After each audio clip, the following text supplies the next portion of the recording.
Masang khangdaba khulai paibasingna Senapati District Headquarter gi LI Thaiso Kistan Colony da leiba National Highway Infrastructure Development Cooperation Limited NHIDCL gi office da Chinese hand grenade ani langsinduna landana ba hodaramle.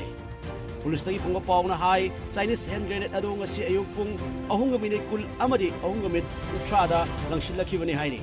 Adum moinamag hairiba office du campus manungda Chinese hand grenade adu tarabasu pokhai khide bom pokhai khidaba aduna maram orega aso apal amati yaukhiba leite khudakta police ta pau piro matung expert ki kangulaktuna ngase ayuk pung tolom ta matamda hand grenade adu asoi angam yaudna lawthoklaba matung tafauda leiba mari suba IRV gi firing range ta pokhai hankre haini.